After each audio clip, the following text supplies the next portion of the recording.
வெள்ளிநகரம் அருள்மிகு சுயம்பு வீரப்ப அய்யனார் மலைக்கோவில் சித்திரை திருவிழாவிற்கான கொடியேற்றம் 29ஆம் தேதி காலை 11 மணி அளவில் மிக விமர்சையாக நடந்தது.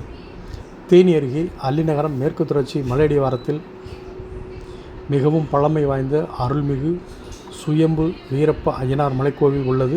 ஆண்டுதோறும் இந்த கோவிலில் சித்திரை திருவிழா மிக விமர்சையாக நடைபெறுவது வழக்கம். ஏராளமான பக்தர்கள் பால்குடம், இளநீர் குடம், காவடிகள் சுமந்து தங்கள் நேர்த்திக்கடன் செலுத்தி வருகின்றனர். அதன் அடிப்படையில் இந்த ஆண்டு வருகின்ற சித்திரை 1ஆம் தேதி சித்திரை திருவிழா நடைபெறுவதை முன்னிட்டு ஏராளமான பக்தர்கள் முன்னிலையில் கொடியேற்றும் நிகழ்ச்சி நடந்தது. இந்த நிகழ்ச்சியில் தேனி, அல்லிநகரம் உள்ளிட்ட பல்வேறு பகுதிகளிலிருந்து ஆயிரக்கணக்கான பக்தர்கள் முன்னிலையில் சித்திரை திருவிழாவிற்கான கொடியேற்றும் நிகழ்ச்சி நடந்தது. இந்த நிகழ்ச்சியில் இந்து சமய அறநிலைத்துறை சார்பில் அருள்மிகு சுயம்பு வீரப்ப அய்யனார் மலைக்கோயில் தக்கார் சுந்தரி மற்றும் ஏராளமான பக்தர்கள் பொதுமக்கள் கலந்து கொண்டனர்.